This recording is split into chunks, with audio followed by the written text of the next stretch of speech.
Hey everybody, I'm Tom Vassell. I'm Mike DeLisio. I'm Chris Yee.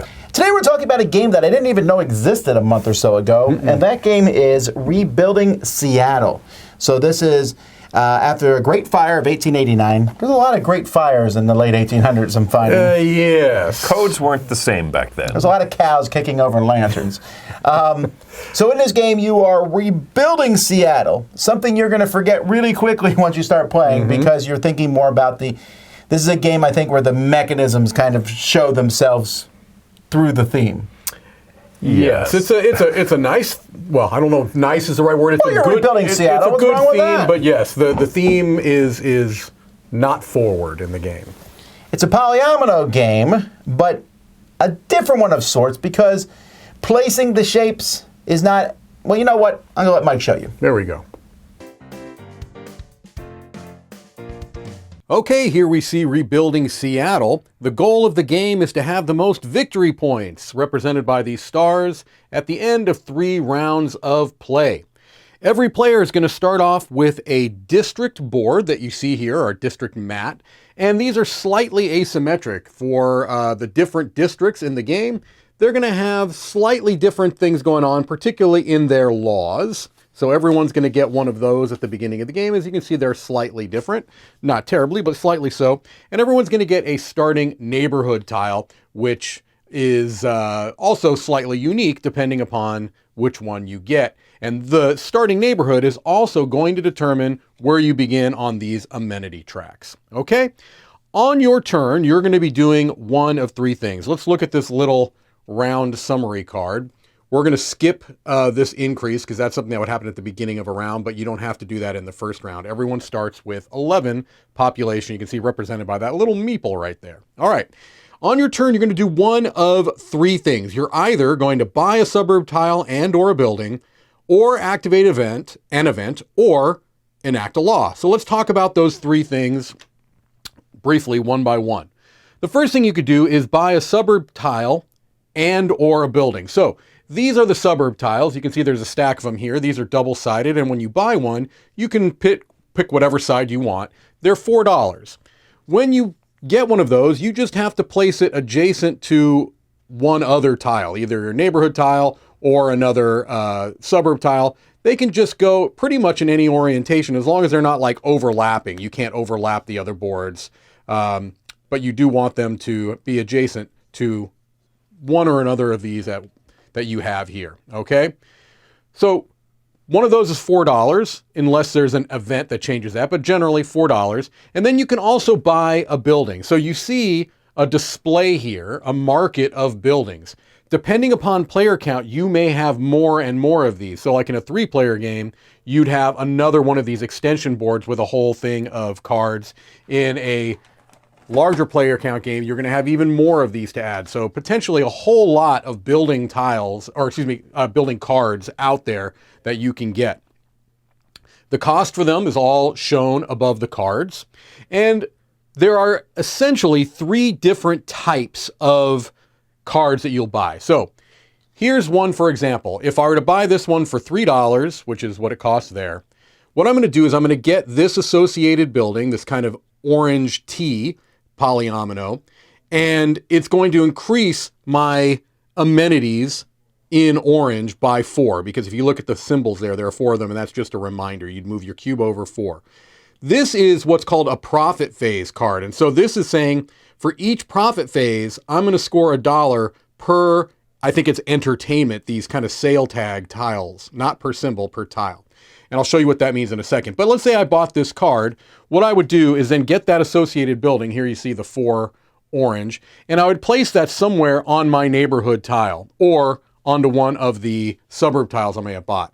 When you look at this, there are some symbols that are on there. You can cover those if you like, although you're pretty much incentivized not to. So I would likely put it something like this. You can't cover up existing buildings. The pre-printed buildings that are on there are considered shops or considered to be built. So I could do it there, but I'd be covering up 2 symbols. I could do it here, but I'd be covering up a couple symbols. Like I said, I'd likely put it like this. I can't have it hanging over the edge of a board, things along those lines. As I said, I can't cover up any part of a pre-existing building. But other than that, you can pretty much put it where you like, wherever it fits in your neighborhood. That's a profit phase building. Next, you've got a building that will, or a card that will move up one of your quality tracks. You've got 3 of those quality tracks here. So this one, I would take the kind of L-shaped green building, a profit building, put that somewhere on my board or neighborhood board or on a suburb tile. And then this is telling me to move up this quality track 1. So I would move that up here, and you'll see how those work a little bit later on. So this is another type of card where you move up one of those tracks. The third type of card is an end of game scoring card. Okay, and so for this one, I would take the single yellow building that's associated, place it somewhere on my board. And then this is telling me at the end of the game, I'm going to get a particular amount of scoring depending upon the tile I have. Okay, so those are the 3 different types. All of these other ones are kind of variations on those themes. So first thing you could do, buy a suburb tile or a building, put it down. I'm going to skip activating an event right now and go to enacting a law because that's a little bit more simple. Let me show you one that's not being used so I don't have to mess with the cubes there. Every one of these district maps is going to have 3 laws, okay? And once per round, you can choose one of those 3 laws to do. So you're only going to ever do this a maximum of 3 times in a game since there are 3 rounds. However, if you wanted to, you could do the same law all 3 times. Just has to be once per round. And so again, these are all slightly different. This one, for example, you're just gaining $5. For each profit tile you have, gain 2 points. Spend $2 to lose 1 population and gain 1 suburb tile. Things along those lines. All right. Increase on a quality tract. Just little different things that you can do. So enacting a law is very simple. You simply move your little marker to whatever law you want to enact. You do what it says, and then that's it. That's the only law you can do for the rest of that round. All right. Finally, the last thing you can do is activate an event. All right. Let me just scroll the camera up a little bit. Up here, you've got your 6 event cards. These are going to be the same event cards in every game, and they're going to be the same event cards in every round. So on your turn, instead of buying a suburb tile or building or enacting a law, you can activate one of these events that have not been activated before. You'll know that a card has been activated because it'll be flipped over to its opposite side once it's done. So let's just talk about these briefly. This is activating an expansion event. You can buy a suburb tile for $1, and then all other players are going to gain 1 suburb tile per symbol on their board. All right. So this makes it cheaper for you, the player, to buy a suburb tile. Normally they're 4, now they're 1, but every other player is going to get some, all right? Including yourself, not just every other player. Every player is going to gain 1 for that, okay? If you did that, you'd flip it over. Activate Nature's Impact event is going to give money for the player who enacts it, who selects it, $3, and then all players, including the person who selects it, is going to get something based upon the number of symbols that are showing on their neighborhood boards and your suburb tiles. And this is why you don't necessarily want to cover up symbols if you can avoid it, because in the first round, you're going to gain $1 for every one of those tree symbols. The second round, you're going to lose 1 population for every of these water tile or water symbols. And something that maybe is a little bit different than you might expect is that in this game, you want your population to be lower generally. In a lot of games, you want your population to be high. You want it to be lower here. In the third round, you're going to gain a point for every one of these mountain symbols and $1 for every one of the tree symbols. So that event is basically based on the symbols you've got showing. Activating the graduation event. Speaking of that population, this one is lose 1 population or gain $3, and then all players lose 1 population per that symbol showing in their neighborhood. So why do you want this population to go down? I'll show you right now. Let's say that it started at 11. I was able to get it down to 8 through a number of different things I did. Let me flip that over. These 3 events, activate entertainment, shopping, and restaurant, all work the same way. So I'll just show you how one works. Let me just show this one because that's the one I'm best set up for. All right. When you pick one of these, the first thing you can do is you can gain a small little 1 square tile of that particular color, therefore moving your amenity track along, or just gain 3 points. And then all players are going to score their quality track. All right. And so what you're going to do to score is you're going to evaluate where your cube is on the amenity track and where your cube is on the quality track. So let me just scroll right back down here again for you so you can kind of see what I mean by that. Okay, so now that we can see this, again, if I was activating this shopping event, you're going to look and see where your shopping cube is compared to where your current population is. So right now, my shopping cube is at 6 and my population is at 8. So I would look at the corresponding quality track and it'll tell me what my reward would be. However, I have to subtract 1 for each number lower than the population I'm at. So basically I'm 2 lower. What this is telling me is that I could gain either $5 or 5 points. However, I have to subtract 2 from that. So it would either be $3 or 3 points. That's what this track says. If I move this track up, now I'm getting a whole lot more for these. And this works, the restaurant, works just on points.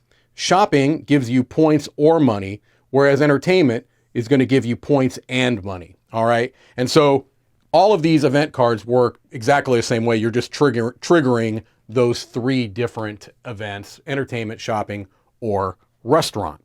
All right. After everybody has taken the actions that they're going to take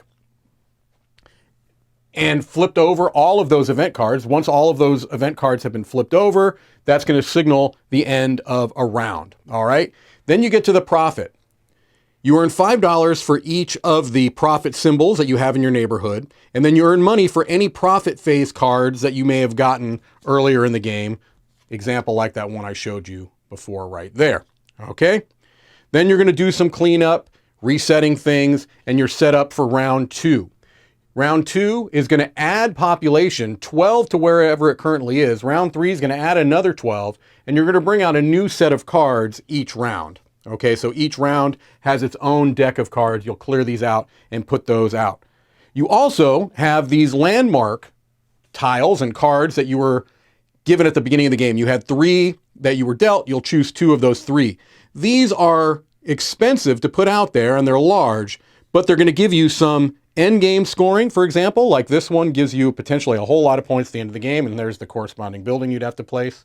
And then this Science Center gives you an immediate boon, taking another turn, and then another potential end of game scoring as well. So again, every player is going to have 2 of those landmarks that they can try to build before the end of the game as well.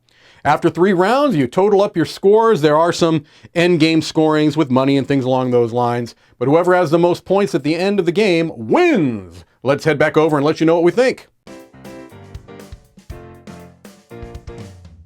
All right, so going back to what I was about to say before Mike interrupted with his explanation. So many polyomino games are about how you place the stuff. Mm-hmm. This one is not nearly as tense or anything in that part of the game. There's a little bit. You don't want to cover symbols. Right. There are some end game scoring conditions where, hey, you want a pink building next to a blue building. Sure. And hey, I'm running out of space. I need more space to put stuff. But often you take a building, you're like, put it here. Mm-hmm. It's really about, do I have room to put this building out? Right. And if not, I have to fix that. Yes. You have to get more of those little tiles to put tiles onto. Mm-hmm. Suburbs, yes. So before we get into what I like about the game, because I do like the game, there's one part, though, I was surprised about. The rules are not particularly long. No. It's pretty easy to teach, and it looks much more complex setup. You come to the table, you're like, no, it's not really that hard. But setup is a thing. Setup is 20 minutes probably, which considering the game takes 45 minutes to an hour once you know what you're doing, I think. That's my one negative thing. I think my biggest negative is that it is too arduous for the length of the game. Having to separate all of those building tiles by shape and color, as it is, there's no way to go. You could put them in a pile and just pull them out. You could. I want the Feast for Odin something separating thing. I was thinking there's not a lot of games where I say like, oh, this really could use like a game trays insert, but something. Mm-hmm. I mean, I guess in theory, if you just bagged them by color, the pink buildings, the green buildings, the yellow.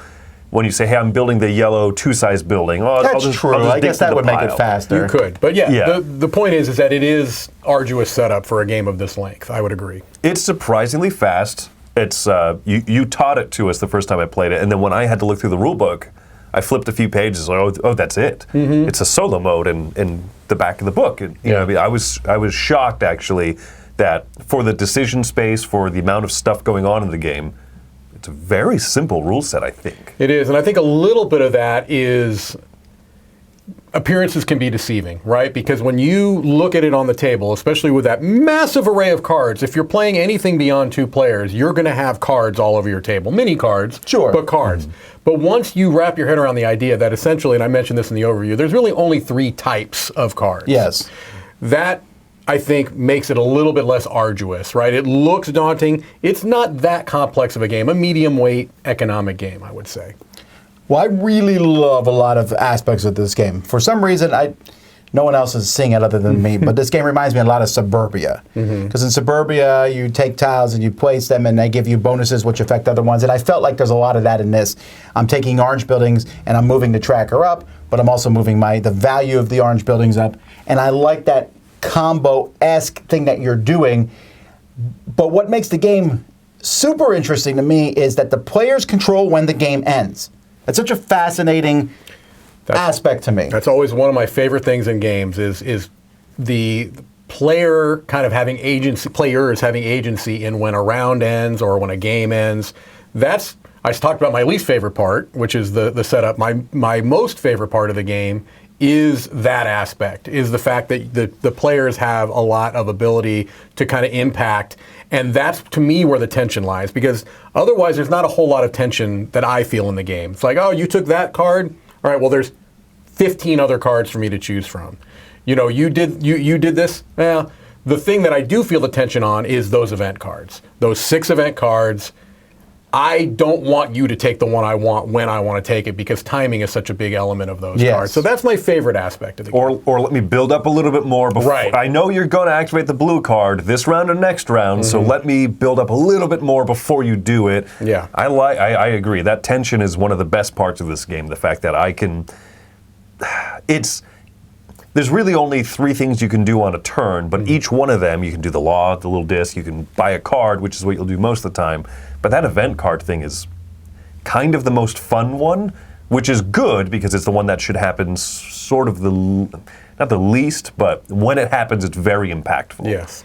And it affects everybody. Right. You know, Yes. I don't like games when there's like a longer turn than everything else, but if that longer turn also affects me, I'm more interested in it.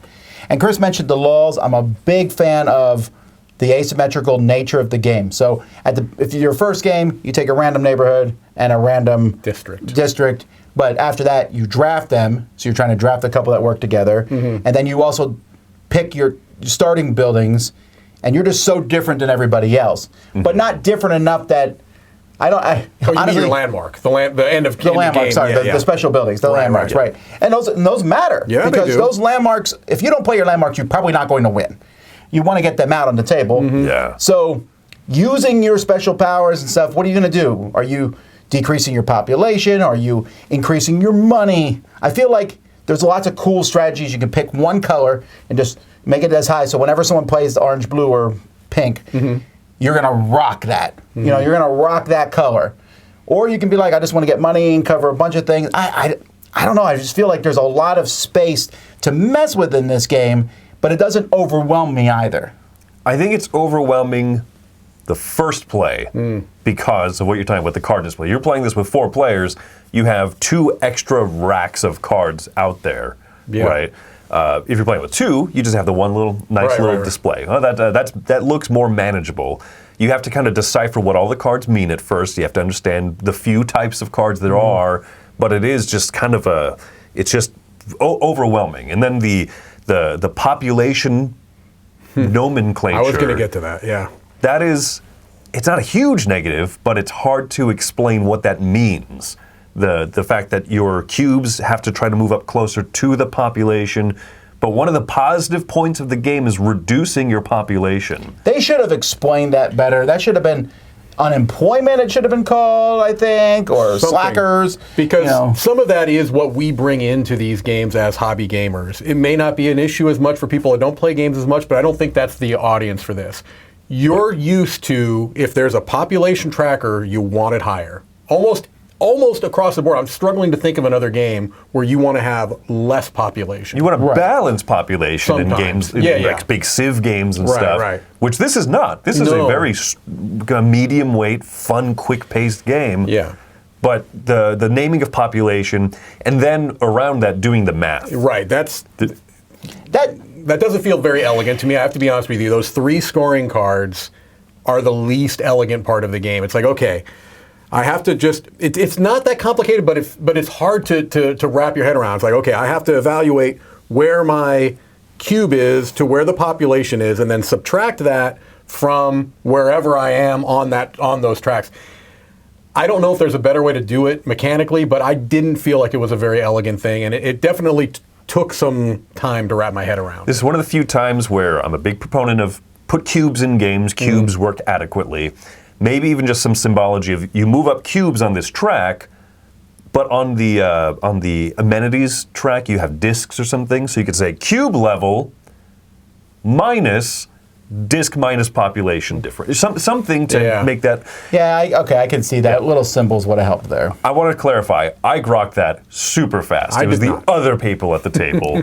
No, I mean, but it is just it is a speed bump in teaching and learning this game because it should be so quick. And if everyone says, "Hold on, it's the math phase again," walk me through it one more time. It slows down what should be a really quick game. That is. I'm going to mention one thing. A lot of times people say the Dice Tower complains a lot about first play issues, but I think that maybe this is more important to us because we're often teaching games to people. Right.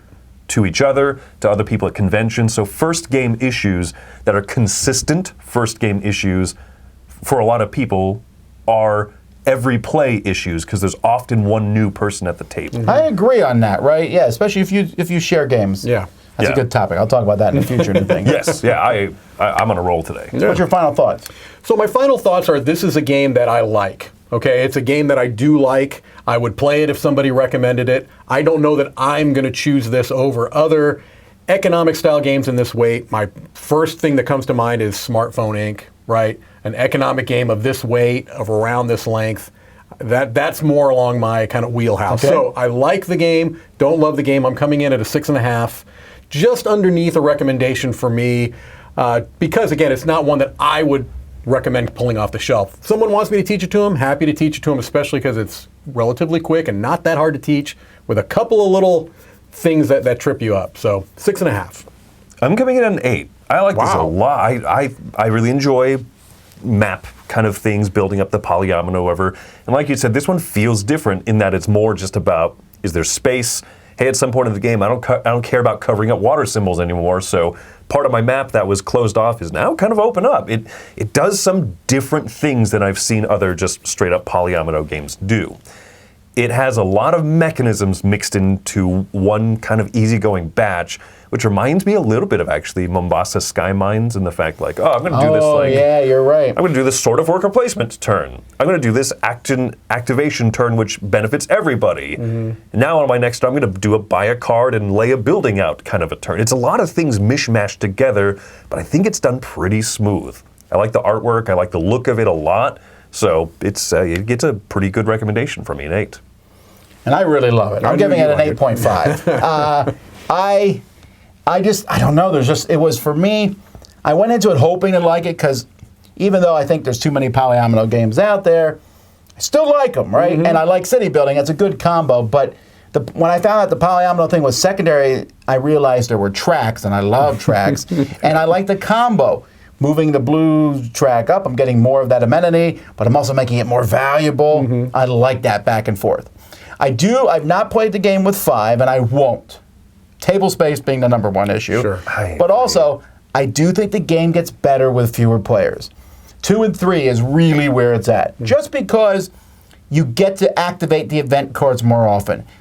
There's not more event cards for more players. No. So therefore, with 2, you can't activate all of them, or like 3 can't activate before it's my turn. Sure. Yeah. So you have a little bit more control, and the more control makes it more strategic and tactical to me. So that's why I think 2 and 3 is my favorite way to play this, as many Euro games. But I just think it's fantastic, and it's a nice production, like Chris said. It's WizKids. When they make games look nice, they make them look nice. I just wish they did it with all the games. Although They are consistently getting better in this regard. Good job, Whiskets. Trending up. So anyway, that's Rebuilding Seattle. Until next time, I'm Tom Vassell. I'm Mike DeLisio. I'm Chris Yee. And I got nothing.